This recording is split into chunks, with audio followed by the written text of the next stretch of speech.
Hello guys, after a long time మళ్ళీ vlog shoot చేస్తున్నాను అనమాట. యాక్చువల్లీ చాలా డేస్ నుంచి చిన్న చిన్న వ్లాగ్స్ షూట్ చేస్తున్నాను కానీ మధ్యలో ఆపేసాను అనమాట. బికాజ్ మర్చిపోయాను వ్లాగ్ చేస్తున్నాను, వీడియో తీసుకోవాలి అని. సో అట్లాగా కొన్ని వ్లాగ్స్ అయితే కంటిన్యూ చేయలేకపోయాను. సో కొంచెం కోల్డ్ ఉంది, బట్ ఇట్స్ ఓకే. వీడియోస్ అయితే మధ్యలో చాలా గ్యాప్ వచ్చింది, నాకు తెలుసు, చెప్పాను కదా. కొంచెము వేరే అదర్ ప్రాజెక్ట్లో I was quite busy with some other thing అనేసి. సో ఆ ప్రాజెక్ట్ అయితే మాత్రం అప్లాజ్ అయితే వచ్చింది. కొంతమంది రెప్యూటెడ్ పర్సన్స్ దగ్గర నుంచి, నేను ఎక్స్పెక్ట్ చేయని వాళ్ళ దగ్గర నుంచి అయితే అప్లాజ్ వచ్చింది. Then I got courage and strength అనమాట. ఐ కెన్ కంటిన్యూ ఇట్ అనేసి అప్పుడు అనిపించింది నాకు. మైక్ లేకుండా మాట్లాడుతున్నాను, అందుకని వాయిస్ కొంచెం స్లోగా వస్తుంది. నాయిస్, రోడ్డు మీద హౌస్ కాబట్టి, సో ఆబ్వియస్లీ వెహికల్స్ అన్నీ వెళ్తూనే ఉంటాయి. ట్రై చేస్తాను, మేబీ వాయిస్ ఓవర్ ఇచ్చినప్పుడు ఏమన్నా కవర్ చేస్తాను. ఇన్ కేస్ కుదరకపోతే కనుక డైరెక్ట్ వాయిస్లోనే పెట్టేస్తాను అనమాట. And coming to project appreciation thing ఏంటంటే, నేను ఇంత పెద్ద వేరే యూట్యూబర్స్ కానీ, లేదా యూట్యూబర్స్ అని కాదు, well renowned or well educated persons దగ్గర నుంచి వస్తుంది నాకు అప్లాజ్ అనేది మాత్రం అస్సలు ఎక్స్పెక్ట్ చేయలేదు. బట్ అన్ఫార్చునేట్లీ నాకు మెయిల్ కూడా వచ్చిందనమాట వాళ్ళ దగ్గర నుంచి. I felt very happy. Then నాకు ఒక కాన్ఫిడెన్స్ వచ్చింది, ఎస్ నేను చేస్తుంది కరెక్టే అన్న కాన్ఫిడెన్స్ అయితే బిల్డప్ అయిందనమాట. సో దానికోసం దాన్ని ఎలా డెవలప్ చేయాలి అన్న ఇదిలోనే ఉండిపోయాను అనమాట. ఆఫ్కోర్స్ నా I got a clear schedule, clear idea అనేది వచ్చిందనమాట, ఎలాగా చేసుకోవాలి, ఇప్పుడు ఏది చేయాలి అనేసి. సో అదనమాట. ఇంకా అఫ్కోర్స్ ఎందుకంటే ఏదైనా ఒక వర్క్ మీద మనం కాన్సన్ట్రేషన్ చేసినప్పుడు వేరే అదర్ థింగ్ని మనము కొంచెము దాన్ని ప్రయారిటైజ్ అనేది తగ్గించేస్తాం కదా. సో అలా కాకుండా ఈక్వల్ ప్రయారిటైజ్ చేయాలని చాలా ట్రై చేస్తాము. బట్ అది అసలు కుదరదు అనమాట, ఎప్పటికీ కుదరదు అది. కానీ చెయ్యాలి, తప్పదు అనుకున్న సిచ్యువేషన్స్లో కుదరదు అనుకున్నప్పుడే కొంచెం విల్ పవర్ని పెంచుకుని స్ట్రాంగ్గా చేసుకోగలిగితే we can do it. The word it self says impossible says I'm possible. So అది ఒక్కసారి గుర్తు తెచ్చుకున్నాను అనమాట. అండ్ అఫ్కోర్స్ మధ్యలో కొన్ని ఇన్స్పిరేషనల్ కోట్స్ కూడా వస్తూ ఉంటాయి కదా, అవన్నీ చూసినప్పుడు yes I can do it అని అనుకుని కంటిన్యూ చేస్తున్నాను అనమాట. సో సమ్టైమ్స్ మనం ఏదన్నా కొత్తగా స్టార్ట్ చేసినప్పుడు ప్రోస్ అండ్ కాన్స్ చెక్ చేసుకుని స్టార్ట్ చేస్తాము. ఏదో గుడ్డిగా వెళ్ళిపోకుండా, బ్లైండ్లీ ఫాలో అయిపోకుండా we need to check the pros and cons. దానివల్ల నీకు సో ఓవరాల్గా నాకు అర్థమైంది ఏంటంటే, when you are starting something new, ఏదన్నా కొత్తగా స్టార్ట్ చేస్తున్నాము అంటే మనం స్టార్ట్ చేసేటప్పుడే మనం చేయాలనుకుంటున్న దాంట్లో ప్రోస్ ఏంటి, కాన్స్ ఏంటి అనేవి ఫస్ట్ ఫైండ్ అవుట్ చేసి లిస్ట్ అవుట్ చేసుకుని పెట్టుకోవాలి. అండ్ నెక్స్ట్ దానివల్ల వాట్ వీఆర్ గెయినింగ్ పర్సనల్గా కానీ ఓవరాల్గా కానీ మనం ఏం గెయిన్ చేయగలుగుతున్నాము అనేది తీసుకోవాలి. And next what we are losing by doing that అనేది కూడా తీసుకోవాలి. అండ్ నెక్స్ట్ ఓవరాల్గా సొసైటీకి ఏమన్నా ఎకనామికల్గా కానీ సొసైటీ పరంగా కానీ మనం ఎంతవరకు సపోర్ట్ చేయగలుగుతున్నాము దాని నుంచి అనేది కూడా చెక్ చేసుకోవాలన్నమాట.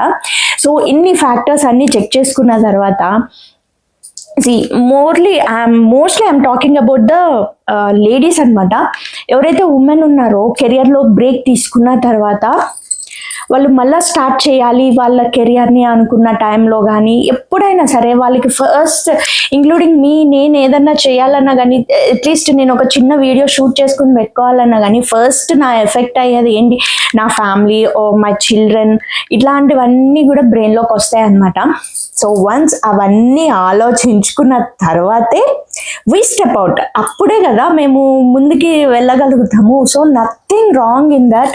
ఇవన్నీ ఆలోచించుకున్న తర్వాత మీరు క్లియర్ కట్ ఒక ఐడియా, రఫ్ ఐడియా కూడా కాదు, ఒక క్లియర్ పాత్ మీకు వచ్చిన తర్వాత దెన్ ప్లీజ్ అనమాట మీరు ఏం చేయాలి అనుకున్నా కానీ దాన్ని స్టార్ట్ చేయొచ్చు హ్యాపీగా. There is nothing impossible. The word it self says I am possible. So ఏంటంటే కాకపోతే మనం తీసుకున్న పాత్ అనేది ఒక క్లియర్ ఐడియా అనేది ఉండాలన్నమాట మనకి. ఆర్ఎల్స్ మధ్యలో దాన్ని ఇది చేస్తాము అంటే కనుక we can't and no one will trust you in the future అనమాట. సో అదొక్కటి ఆలోచించుకుని మీరు స్టార్ట్ చేయండి. అండ్ మెయిన్లీ నేను ఏదన్నా చేసినప్పుడు ఏంటంటేనండి, గుడ్డిగా పెట్టాను, బ్లైండ్గా ఫాలో అయిపోను ఏ విషయాన్ని కూడాను. కొంచెం నా రీసెర్చ్ నేను చేసుకున్న తర్వాతే ఏదైనా వర్క్ అనేది స్టార్ట్ చేస్తానన్నమాట. సో దానికోసం అనేసి ఆ టైం టేకింగ్ ప్రాసెస్లో దాంట్లో రీసెర్చ్ చేసుకుని నేను ఇది చేసుకోవడంలో ఈ ఛానల్లో వీడియోస్ అనేవి కొంచెం స్లో డౌన్ అయినాయి అనమాట. అండ్ ఇంకొక 2 daysలో నేను మీకు అది చెప్తాను, ఏం ప్రాజెక్ట్ చేశాను ఏంటి అనేది. ఇప్పుడు ఫర్ ఎగ్జాంపుల్ నేను చెప్తున్నాను కదా, యూట్యూబ్ ఛానలే ఉందనుకోండి, మన సక్సెస్ గ్రోత్ అనేది మనకి సబ్స్క్రైబర్స్ ఎంతమంది ఉన్నారు, ఎన్ని వ్యూస్ వచ్చేసినాయి అన్న దాన్ని బట్టే కాదు. అట్లీస్ట్ నేను ఫాలో అయ్యేది ఏంటంటే, యూట్యూబ్లో నా వీడియో చూసినప్పుడు అట్లీస్ట్ ఎవరో ఒక్కరికన్నా ఉపయోగపడితే చాలు. It means a lot of success for me. ఎవరో ఒకళ్ళైనా చేంజ్ అవ్వగలిగితే చాలు అనేది, అది నేను స్టార్టింగ్ నుంచి బిలీవ్ చేసుకుంటూనే వచ్చాను. అండ్ నేను స్టార్టింగ్ ద వెరీ బిగినింగ్లో నేను పెట్టిన long video, my first long video that lactose intolerance అనేది వీడియో పెట్టాను కదా, దాంట్లో స్టిల్ నాకు ఇప్పుడు ఈ డేట్కి కూడా కొంతమంది నాకు కింద కామెంట్ సెక్షన్లో కామెంట్స్ చేస్తారనమాట. ఎన్ని మంత్స్ అయిపోయినా, ఎన్ని మంత్స్ కాదు, I think it's almost 1 year అయిపోయింది అది పెట్టి నేను. సో ఈ డేట్ కూడా నాకు దాని కింద కామెంట్స్ వస్తాయన్నమాట. Yes we face it this problem, thank you so much అని చెప్పేసి, లేదా వాళ్ళకి ఏమైనా సజెషన్స్ కావాలి, ఐ ఫీల్ హ్యాపీ. అది నా సక్సెస్. దానికి వ్యూస్ తక్కువ ఉండొచ్చు, నా ఛానల్లో సారీ డిస్టర్బెన్స్ ఉంది, సబ్స్క్రైబర్స్ కూడా తక్కువ ఉండొచ్చు, బట్ నాకు ఇచ్చిన సక్సెస్ నేనేం ఫీల్ అవుతానంటే, ఎస్ ఇది ఎవరికో ఒకరికి ఉపయోగపడింది, they gain something, they gain some knowledge, ఇలాంటివి అనుకున్నప్పుడు మాత్రం you will definitely feel that happiness అనమాట. సో అది కొంచెం ఎక్కువగా మాట్లాడాను అనుకుంటే నథింగ్ ఈజ్ దేర్ అనుకున్న పర్వాలేదు, ఎక్కువగానే మాట్లాడాను. బికాజ్ ఎందుకంటే ఇవాళ రేపు సొసైటీలో చూస్తున్నాను కదా బయట ఎలా ఉంది అనేది. సక్సెస్ అంటే కౌంటింగ్ ఇన్ ఫిగర్స్ ఆర్ నెంబర్స్లో కాదు. The success, the heart felt things are more successful అనమాట. బికాజ్ నెంబర్స్ ఏముంది, వాళ్ళు ఉంటాయి, రేపు పోతాయి, చేంజ్ అవుతూ ఉంటాయి, ఫిగర్స్ అనేవి చేంజ్ అయిపోతాయి. కాబట్టి we should not blindly follow those things. So అదనమాట చెప్పాలనుకున్నది. సాటర్డే ఏంటంటే చెర్రీకి 3 o'clock వరకే అనమాట స్కూల్. సో ఇప్పుడు స్టార్ట్ అయ్యి వెళ్ళి వాడిని తీసుకురావాలి, పిక్ చేసుకోవాలి. అండ్ ఏంటంటే ఇన్ని రోజులు ఆటోకి వెళ్ళే వాళ్ళం కదా. So I got some neighbours ఉన్నారనమాట ఇక్కడ చుట్టుపక్కల నైబరింగ్ ఏరియాలో కొంతమంది ఉన్నారు. సో మేము మదర్స్ అందరం కూడా కలిసి వాక్ చేసుకుంటూ వెళ్తున్నాము. అండ్ లిటరల్లీ నాకు ఇప్పటి వరకు తెలియని విషయం ఏంటంటే, మా పక్క స్ట్రీట్లో నుంచి నడుచుకుంటూ వెళ్ళిపోవచ్చు, వితిన్ 5 minutes వెళ్ళిపోవచ్చు అనమాట స్కూల్కి. నేను ఇన్ని రోజులు మెయిన్ రోడ్ మీదకి వెళ్ళి ఆటో తీసుకుని అక్కడికి వెళ్ళి ఇలాగా నాకు టైం అంతా ఇది ఉండేది. చాలా దూరం ఏం కాదు, 1 kilometer 1.5 kilometer ఉంటుంది మెయిన్ రోడ్ మీద నుంచి, 1 to 1.5 kilometer. కానీ మా పక్క స్ట్రీట్లో, మా పక్క గల్లీలో నుంచి వెళ్తే వితిన్ 5 minutesలో వెళ్ళిపోవచ్చు అన్న బ్రహ్మాండమైన నిజాన్ని నేను మొన్నే తెలుసుకున్నాను అనమాట. సో అలా గ్యాదర్ అయ్యి వెళ్తున్నాము. ఇన్ కేస్ వాళ్ళు ఒప్పుకుంటే కనుక షూట్ చేస్తాను, లేదంటే నేనేం చేయలేను. అండ్ ఇంకొక విషయం ఏంటో తెలుసా,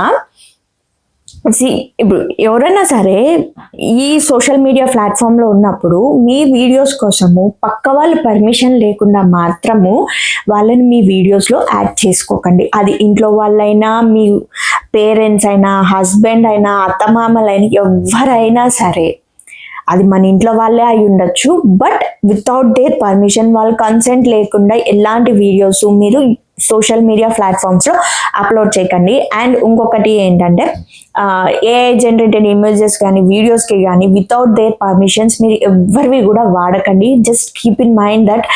ఒక్కసారి ఊహించుకోండి, without our consent or without our permission వేరే వాళ్ళు చేస్తే మనము ఏదైనా లాస్ అయినా, సఫర్ అయినా కానీ ఎంత పెయిన్ ఉంటుంది. సో మనల్ని ఫస్ట్ ఆ ప్లేస్లో మనల్ని మనం ఇమాజిన్ చేసుకుంటే అర్థమవుతుంది ఆ పెయిన్ అనేది. సో దట్స్ ద రీజన్, ఎవరిని కూడా ఇబ్బంది పెట్టకండి. నేను అందుకనే బయటకు వెళ్ళినప్పుడు చాలా ఉంటాయి నేను తీసుకోవాలనుకుంటే, బట్ ఏంటంటే వాళ్ళు ఏమన్నా అనుకుంటారని కాదు, without their consent I can't post. కొన్ని వీడియోస్ అయితే నేను తీసుకున్న తర్వాత వాళ్ళని అడుగుతాను పెట్టచ్చా నేను ఇట్లాగా అని, అంటే just if they are happy okay పెట్టుకో అంటే హ్యాపీగా పెట్టేస్తానమాట. ఇన్ కేస్ వాళ్ళు ఏదన్నా వద్దు కొంచెం మా ప్రైవేట్ లైఫ్ కదా అన్నారు అనుకోండి, ఎస్ నా ప్రైవేట్ లైఫ్ నాకెంత ఇంపార్టెంటో అవతల వాళ్ళ ప్రైవేట్ లైఫ్ కూడా అవతల వాళ్ళకి అంతే ఇంపార్టెంట్ అనమాట. So now get this vlog started. చాలా లెందీగా చెప్పేశాను, బట్ యా. సో ఇప్పుడైతే క్యారమెల్ పుడ్డింగ్ చేస్తున్నాను అనమాట. సో దాన్ని ప్రిపేర్ చేద్దాం రండి. యాక్చువల్లీ వ్లాగ్ కంటిన్యూ చేయాలని అనుకున్నాను, బట్ అన్ఫార్చునేట్లీ సడన్గా అనమాట బాగా చలి జ్వరం కింద అనిపించింది. టోటల్ బాడీ పెయిన్స్ ఉన్నాయన్నమాట. రికవర్ అవ్వడానికి 2-3 days పడుతుందేమో, I don't know. So sorry that vlog అయితే కంటిన్యూ చేయలేకపోయాను, రెసిపీ కూడా ఏమీ షేర్ చేసుకోలేకపోయాను. అండ్ ఇప్పటి వరకు వీడియోని చూసినందుకు thank you so much. And మీ సపోర్ట్ అండ్ బ్లెస్సింగ్స్ ఇలాగే ఉండాలని మనస్ఫూర్తిగా అనుకుంటున్నాను. Please subscribe to our channel Anu Telugu diaries. Thank you.